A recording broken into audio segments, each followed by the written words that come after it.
Ever wonder what it would be like to be really, really short? Do you think you'd feel discriminated against or at a competitive disadvantage in life? If you're a woman, do you believe you face unfair situations because of inequities that favor men? Stay tuned.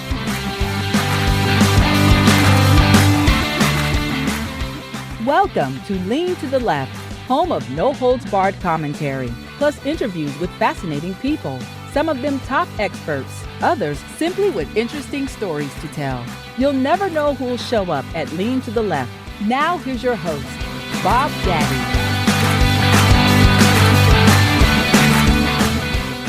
Today we welcome Dr. Deborah J. Burris-Kitchen, a professor of criminology and department chair at Tennessee State University in Nashville, who's just published Exposed, a critique of American society, of love and social injustice through the eyes of a sociologist. It's a memoir of short stories and poetry that takes the reader on an expedition highlighting her struggle to find love and earn respect as she crashes against wave after wave of toxic masculinity. Dr. Burris-Kitchen lays bare women's victimization as they continue to fight for empowerment and equality, and exposes what she says are the inequities of the American caste system with a desire to provoke social change. Her previous publications include a book titled Short Rage, an autographical look at heightism in America. She also has written extensively about racism in prisons, including From Slavery to Prisons, a historical delineation of the criminalization of African Americans. Deborah, thanks for joining us on Lean to the Left. Appreciate it. Thank you for having me. Hey, tell us a little bit about your background and what you've been up to, Deborah. Okay, well, I'm originally from Indianapolis, Indiana, and went to Indiana University for my undergrad, and then went to Western Michigan where I earned my PhD in sociology. And I grew up in kind of an activist household. My father was quite the activist during the 60s, during the civil rights era, and was one of the Methodist ministers that kind of partnered a lot with African American Methodist ministers to try to eradicate racism back then. I just feel like, because of that background, I've tried to continue in his tradition of fighting for social justice. This new publication that we're here to talk about today is just another way of me, I think, to promote social justice and revisit my love for writing poetry and short stories. Okay. What are some of the topics that you cover in your book, Exposed, Deborah? Police brutality, the American caste system. People don't like to really talk about our system as being a caste system, but in reality, if you break it down, it is a caste system where you're born. For many people, is where you stay. Also, domestic violence, hate against people who are different from what's considered the norm. For example, people who are Black or brown, or people identify as gay or lesbian, or people who are transgendering, or people who are like myself, vertically challenged. I'm at 4'8". I feel like I've experienced a lot of. That's why my one book is called Heightism. I feel like I've experienced a lot of disrespect and maltreatment based on my size.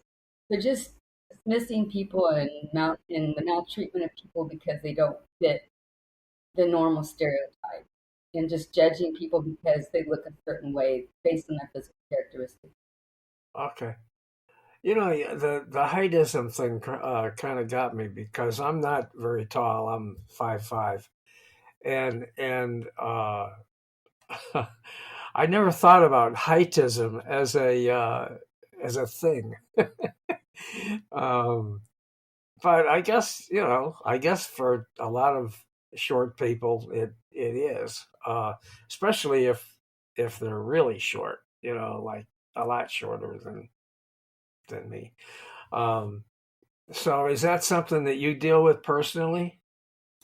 Yeah, it doesn't bother me as much as it used to be, when I was a lot younger and people assumed not only because I was short, that I didn't know much, but because I looked really young, they thought I was, really naive and, how can you be a college professor and teaching, these classes and you're, this little tiny thing that looks like you're 20.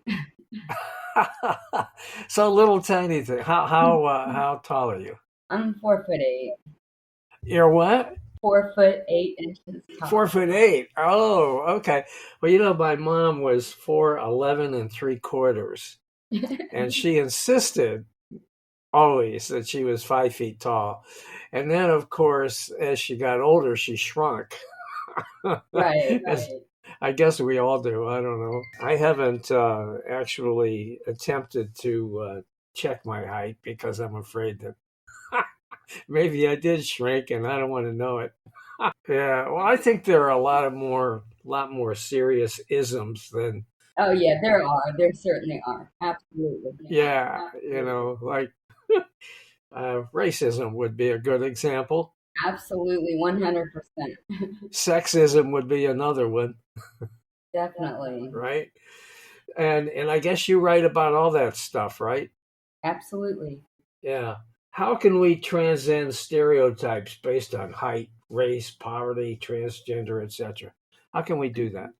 I think we need to start seeing people as individuals and not as stereotypes. Get to know people. It's not easy. I think it's easier for us to just kind of say, you know, this is somebody because they look like this. This is exactly who I think they are. Um, like, for example, young black men, people think they're dangerous. Or a female, they think that they cannot be in a position of power sometimes. They don't, if they are in a position of power, it confuses people. Um, but I think we need to stop prejudging people and just get to know who people are as individuals, find their heart, souls, what they're passionate about, just get to know people. When I used to teach race and ethnic relations when I was out in Southern California, my students would be like, well, aren't all Asians like that? I said, well, how many Asians do you know? Well, I know one. Is that Asian like that? No. So then why would you assume every Asian's like that with the one Asian you know? Because, we have these stereotypes about people. But if you actually know people who are from that race or from that social class group, and you get to know them as a person, you don't assume, they're not like that. So why are you still assuming that people that you don't know that fit those physical characteristics are like that? Yeah. Are those stereotypes. Okay. Now, what about women? How can women reclaim their life after being, victims of sexual assault? You sent me that as a question you would like to ask, and it kind of opened the other question in my mind. Did you ever experience that kind of thing? And if you did, how did you deal with it? Yeah, the second chapter in my book is really diving into toxic masculinity and domestic violence and physical abuse of women by men. Mm-hmm. And I was personally a victim of rape. So one of the stories that I wrote was about my own experience of being raped. Okay. And how I dealt with it was I just kept quiet about it. I didn't share that experience with anybody, Okay. except for someone I was dating at the time who blamed me for the rape. So of course that relationship ended very quickly. But so I felt like he was the only one I told that story to, so I never shared it after that Yeah. until this book. I mean, this was my first really time of putting it out there. This happened to me writing a poem about it. But I think it's very important for women to reclaim their lives by telling their stories. Because the more women tell their stories about being sexually abused, the more people will understand the gravity of being sexually abused, and the more it lets other women know that they are not alone if they're victimized, and that they don't have to be shamed, they don't have to be embarrassed, they don't have to blame themselves, and they can put it out there and surround themselves, with people that love them, that understand what they've been through, understand their victimization, and not have to hide. And if someone doesn't understand that and doesn't take you for who you are and judges you because of your victimization, then they don't need to be in your life anyway. So I think Yeah. by telling the story, you can reclaim yourself back. And you're not hiding a part of yourself that you don't want anybody to know about because you feel that you were responsible for it. Uh-huh. So, why is it that women are so reluctant to come out and tell their story, especially to the cops? Yeah, it's a whole blaming the victim culture, I think, that pushes women into silence. Especially, I used to actually in Southern California, I worked with the police department because back then there weren't a lot of female police officers. So I worked as a rape crisis counselor at the hospital when they did the rape kits. I would be with the women in the hospital room working with, making sure, they had someone with them when the rape kit was being done. Uh-huh. And when the police officers talk to them and when they go to court, it's they have to re-talk about it all over again. Right. And you have to convince people that you were raped.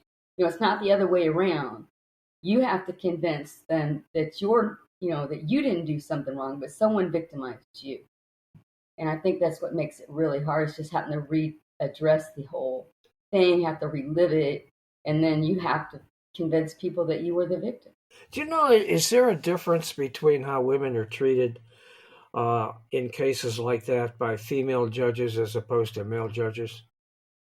I really don't know because I haven't done enough research. I mean, I would hope that they would be more empathetic and more understanding. Mm-hmm. But I can't answer that question, to be honest with you, because I've never looked into that. That might be some interesting research, though. Yeah, it just struck me. You talk about toxic masculinity. Is that how you phrase it? Yeah, toxic masculinity. Yeah. What is that? Well, my definition of it is basically that we have a society that is so male dominated, and our power structure is predominantly men, white males, are Mm-hmm. usually in the positions of power more so than women. There's a power balance between men and women, economically and politically and socially. And that Mm-hmm. leads to women being treated poorly by men because they feel that they are privileged. It's kind of like a male privilege scenario where and I'm not saying all men, I'm kind of treading on thin water here. It's not all, No, you don't have to be on but thin water. Uh-uh. there's a culture of males are superior to females, and males have certain rights that females don't have rights to, even to the point where they think that they can dictate what a woman should do with their body. Yeah. Just like with this whole Roe versus Wade thing. Right. Why are men in positions of power sitting there making decisions on how women, what women can do with their own bodies? Well, it always cracks me up when I see pictures of the proponents of abortion restrictions. You have a picture of the Governor McMaster from South Carolina, where I live, signing one of his hateful anti-abortion bills. And in the background with him are all white men. Mm-hmm. Amazes me. It just amazes me. I just don't understand how it is that these guys, these men, and I have to say they're Republicans. Let's just put it where it is. It's Republicans, 99%, and they're standing there with their holier than thou looks on their faces, while this guy signs this bill that takes away rights from women and girls. And it's not right. And I just don't understand. I don't understand that any more than you do, probably. Right. And then just, a lot of times these politicians that talk about how much they love their family and they love women, next thing you know, things come out about how, they have all these allegations against them for sexual assault and, Right. all kinds of, Yeah. yeah. Like even Donald Trump, all the accusations before he was even elected as president about what he did to women, physically Right. assaulting women, and women still voted for him. Oh yeah, that blows my mind. Yeah. That blows my mind. The same with the Hispanic vote. I don't understand why. I mean, here's a guy who wanted to put up a wall to keep people from coming into this country, people who were in dire straits in their home country, um, uh, fleeing violence and so on. And he puts up a frickin' wall to stop people from coming in, and then you've got these women who are applauding that. I don't understand that, and not just women, but then you've got Hispanics who are supporting this guy. I don't understand that for the life of me. Mm. I just really don't.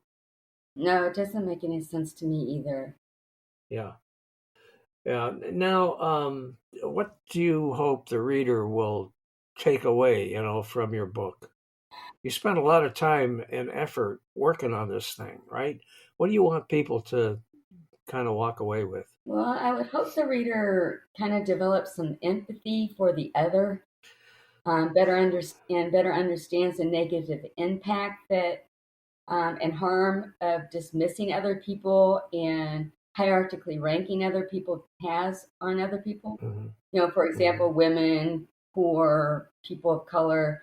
I mean, by constantly dismissing them and disregarding them and making legislative decisions, dictating their lives.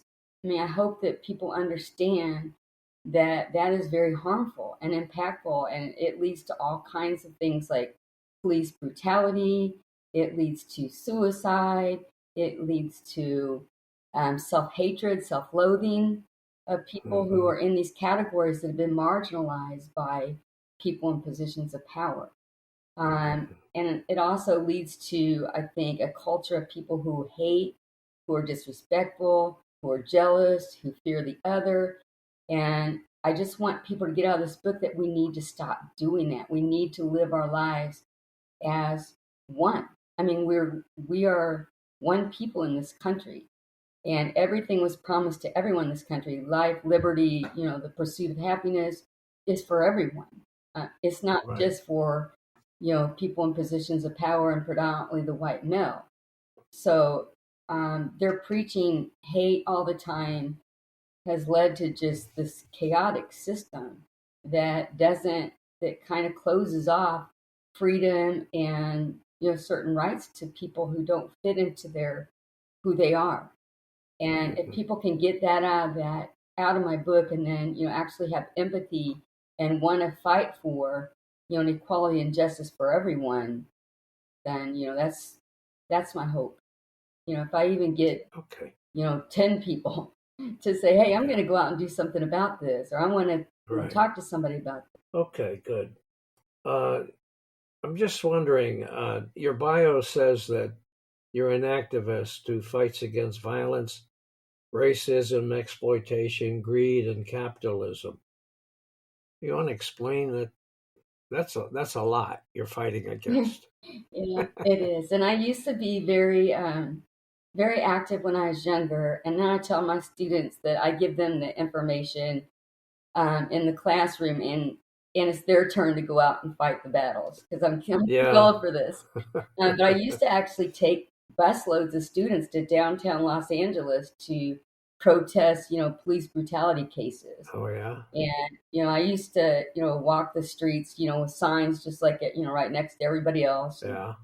Like I said earlier in the interview, I learned this kind of from watching my father. This is what we were taught to do. Okay. If something's not right, you speak out about it. You don't just like you're just as guilty if something immoral or wrong is going on if you don't say anything. Silence is just as dangerous. Mm-hmm. So I always feel like I have to say something.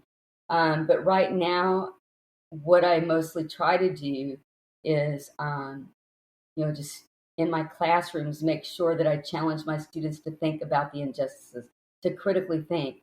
And especially being at an HBCU, when you watch their faces, when you talk about the disparities in the prison population between, blacks and whites, and when you talk about the arrest rates, and, the arrest rates of African Americans is like 35%, yet they make up 70% of the prison population.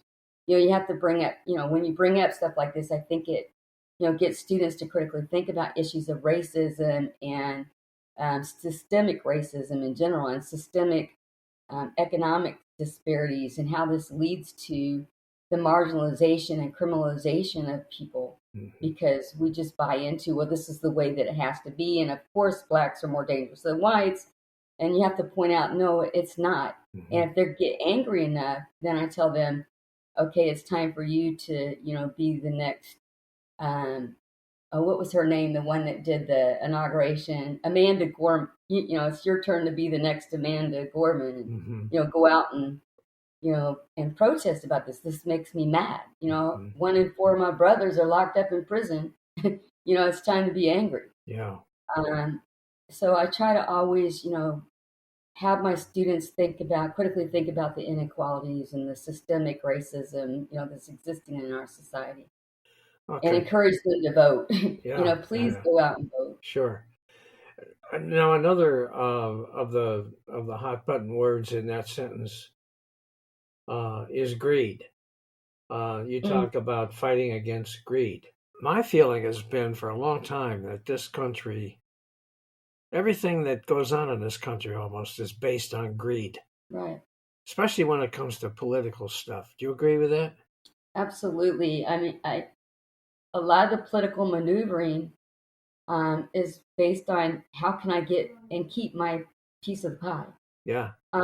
We become such a narcissistic society, and it's all about how can I get mine. Yeah. And we don't care about what that does to other people. People have, like, it used to be a big deal when someone was a millionaire when I was younger. I remember it's like, wow, there's millionaires. Yeah, right. Now we got billionaires. What in the world do you need billions of dollars for? Right. And we've got people with billions of dollars that just keep building on those billions while other people have absolutely nothing in a country that's, so rich. And then we have rich people, with those billions that, try to figure out how to get out of paying taxes so that they don't have to help the poor.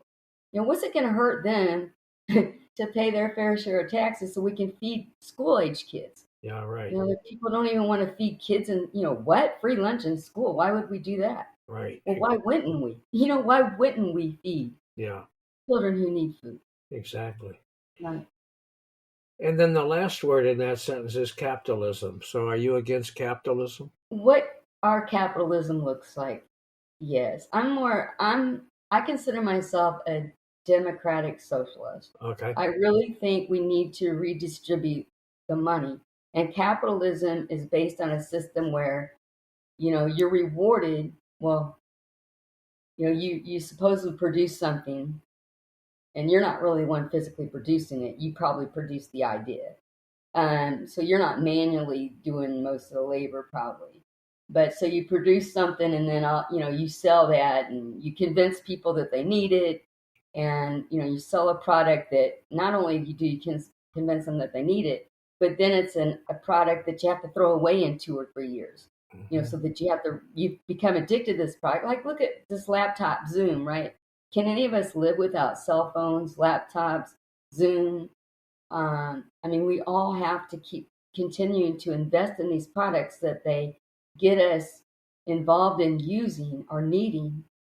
And then, we're stuck in buying it and they jack up the prices, they price gouge us to the point where we have to take out loans with excessive interest to buy products that we need to survive. Yeah. Like cars, because we don't have decent transportation systems.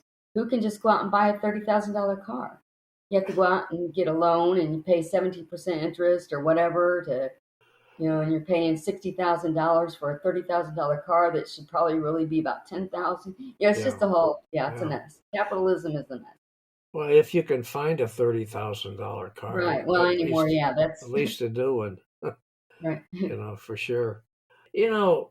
What goes through your head when you see, well, before I get to that, what are your thoughts about the direction the Republicans are trying to take this country right now? Oh, my goodness. Come on, let's go. Let them have it. I really think that they are just promoting so much fear and hate of anybody that is not rich, white, and predominantly male. I mean, I know there's some females, but they're buying into something they shouldn't be buying into. Yeah. So I'm saying rich white males that are really benefiting from, the system the way it works now. They're trying to get people to buy into it based on you got to hate those other people because the reason you don't have anything is because of them. Yeah. You don't have anything. You're living out here in a trailer in rural Tennessee because blacks are taking your jobs, or blacks are, we're giving equal rights to women, or we're doing all these things. Right. So you got to hate on those people so that we can give you your country back. Right. And it's wow. Yeah. And it's not their country. They're trying to give their country back to them, but it's not their country. It's already been taken over by this group of people that, just wants to continue to, take people's money, like continually exploit people and hoard all their wealth. I love people's old beat up cars that have Trump stickers on it. It's like, really? Do you think that have what? Those old beat up cars that look like they're on their last leg and they have a Donald Trump sticker on it? Oh, Trump thing. I know. It's yeah, like, the same he's thing. Going to do for you? What do you think? I know. Yeah. I know. I live in South Carolina. All right. Now I live in the tourist area of Myrtle Beach. So, it's pretty, I wouldn't say wealthy, but the people around here are not hurting that much. But you go out in the sticks and there you find old, nasty looking, broken down trailers. And they got Trump signs in front in the yard. Great big ones. Probably with a Confederate flag. Oh, yeah. Absolutely, they do. And it just amazes me. I don't understand. I don't understand how people can vote against their own interests. They get sucked into this bullshit that the Republicans spew, and they vote against their own interests all the time. And it amazes me. And the Republicans are trying to make it like a black-white issue. I think what happened when Trump, or one of the reasons Trump won, was because there was this underlying group that was scared, about people of color actually, rising and getting their piece of the pie in American society. And they saw Obama become president, and Trump just filled these people's minds with hate. It's like, we got to hate them now because look, they actually became a president of the United States. We've got to, we got to do something because it's not our country anymore. Blacks are taking over, women are taking over. Yeah.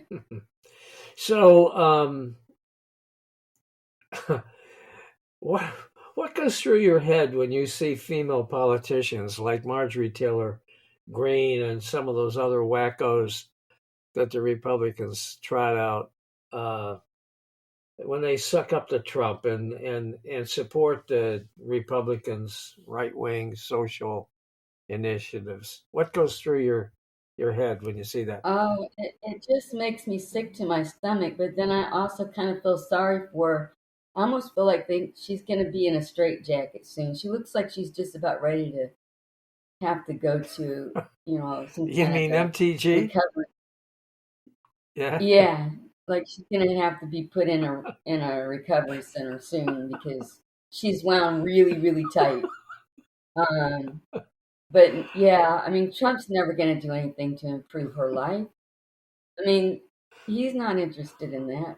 He might be interested in doing other things with her, but it's not going to be improving him. Because every decision he makes is about him. He's a narcissist. Everything he does. And everything he preaches is narcissistic, sexist, racist. Oh, I mean, he's just full of hate. Yeah. I mean, it's ugly. And for her to support him is ugly. Like, it just makes her ugly. And that's I'm sorry. No, I mean, I wanted you to do that. I mean, she's not the only one. I mean.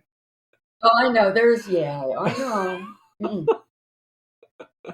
Oh man, what did you think? Now this episode is going to air in a little while, but and so by the time people see this or hear this, it'll be past the time of thinking about the State of the Union message that that Biden Mm. gave in February. But um, during that thing, if you recall, Marjorie Taylor Greene started yelling "liar." Some of these Yeah. other wackos were chiming in and doing the same thing, right? Um, Yeah. did you see that?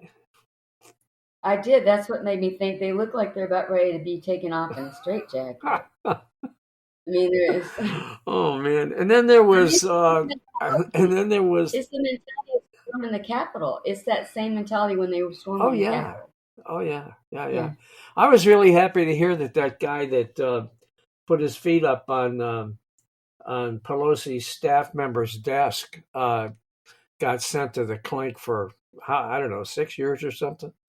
And then that Yeah. guy that went through the halls of the Capitol carrying a Confederate flag, he got sentenced to 3 years for whatever he did. It's a good Hmm. thing, I think. These people need to, you Yeah. know, wow. All right. So, you got anything else you want to hit on in this little conversation we're having? Not really. I just hope and pray that our country can take a turn for the better. I just feel we're so bifurcated right now, and there's so much hate, and it doesn't feel good.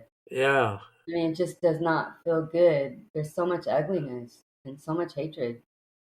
Let me ask you this: in the classes that you teach, you're teaching college kids, right? Hmm. Yes. Sociology, right? Criminal justice, criminology, Oh, deviance. okay. Yeah. All right. What is the reaction that you're getting from your students to the points of view that you express? I think they get kind of angry. I try to get them angry about it, Yeah. about everything that's going on. And I think they are, and I think they're starting to vote, and I think they're trying to understand the enormity of the problem. And I think some of them also, they don't know what to do. They feel like they're just stuck in this place where they're always going to be seen as dangerous and violent, and they don't even know what to do. They're like, well, when we get pulled over by the police, what should we do? Because a lot of us run because it's a TSU's a HBCU, a historically black college and university. So most of my students are black. When Okay. we talk about these issues, they get very vocal about all the police brutality that they see, and they're like, "What are we supposed to do? Yeah. If we try to protest it, we get beat. If we say yes, sir, and do what we're supposed to do, we get beat. If we Yeah. try to run to protect ourselves, we get beat. Yeah. We don't know what to do anymore, Uh-huh. and why there's so much. And that's when we're talking about stereotypes. That's one of those dangers of stereotypes because hundreds of years we've worked to put this stereotype into place where black males are dangerous. Right. And it's to the point where it's just like a reaction of police officers. If they see a black person doing something, they react much quicker with force than they do if it's a white suspect. Like a white person can walk down the street. Oh, was that South Carolina? The young man that just walked down the street with the gun, the white man, or the white young man, and Uh, they didn't even do anything. no, I don't think Um, so. I'm not sure or it which might have been, oh incident my you're gosh, talking where about. was that? But I mean, and I was thinking to myself, if a black man walked down the street with a semi-automatic weapon, he would have been shot in 2 seconds. Yeah. But they let this kid walk down the street. Oh, you're talking about that kid was in Michigan, wasn't it? Michigan? Was it Michigan? I Yeah, think it so. might have been. Yeah. But just walked down the street and started opening fire. But he walked down the street with a gun in his hand Yep. for at least a minute and a half, 2 minutes before he Yep. started opening fire. Nobody did anything. They just watched him walk down the street Yep. Yep. during one of those Trump rallies or Yep. yeah. Okay. So So where can people find your book?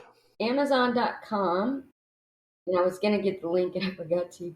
But if you just search my name, Deborah Jean Burris Kitchen, under Amazon, it'll pull it up. Also, if Okay. you look under my webpage, www.deborahburriskitchen.com. There's a link to my book on my webpage as well. Okay. And it's Deborah, Deborah, Oh, on the webpage, right. Burris, Burris, Kitchen, Right. KITCHEN.com. Okay. That is right. Got it. Right. All right. Well, hey, it's been great talking to you, Deborah. And got any other words of wisdom before we sign off? Just peace and love to everybody. Stop hating. Okay. All right. Oh, one other thing before we do go. This question was rolling around in my head while you were talking. The kids that you teach, Mm-hmm. do they give you hope? They do. They actually do. We've got some really strong young adults that are coming out that I think have a bright future, and they're very politically motivated. Like I can see, I've taught for almost 30 years, and I've seen over the last 10 years or so, maybe less than 10, but the last decade, I've seen a lot more students interested in doing something, to bring about change. Okay. I mean, I used to, like a couple of decades ago or a decade or so ago, the students would just listen and I'd be like, I'm saying this stuff and they don't act like it's a problem. I'd always question why when I say this, do they not get upset? Yeah. And I'm seeing more of them get upset about the information I'm giving them in the classroom. All right. I think they're tired of watching their brothers and sisters getting shot down the street. For sure. So you said you were 4'8". Is that a disadvantage as a college professor? Not anymore. When I first started, it was. I mean, I'm going to say maybe I just felt it was, but you thought it was. Yeah, but I really think it might have been just because I didn't look like other college professors. I was very young. I was very small. And this was back when most college professors were men. So here I am, this little blonde, young-looking faculty member, and I think it took a while for me to feel like I was getting any respect when I was presenting, my knowledge to the students. But now that I'm older, it probably just doesn't bother me anymore. I don't care. But also, I think, age gives you a certain path as far as wisdom and knowledge is concerned. Yeah, okay. All right. So you said that guy that anyway, you said that guy that you were dating who blamed you for being raped. You got rid of him right away. You got rid of him. Mm-hmm. Did you replace him with anybody or what? Not for a long time, but yeah, he had to go. But you did eventually replace him, right? Oh yeah, I've been married for 33 years. Oh, there you go. Okay. All right. Well, listen, thanks so much. I enjoyed talking to you. It's a pleasure. And, this world needs more people like you. Thank you. That's what I got to say. That. Thank you for having me. I really enjoyed being on your program. All right. Thank you. I appreciate it. Now we're going to take a quick break here, but I'll be right back in a couple of seconds with some closing comments. So you won't want to miss that.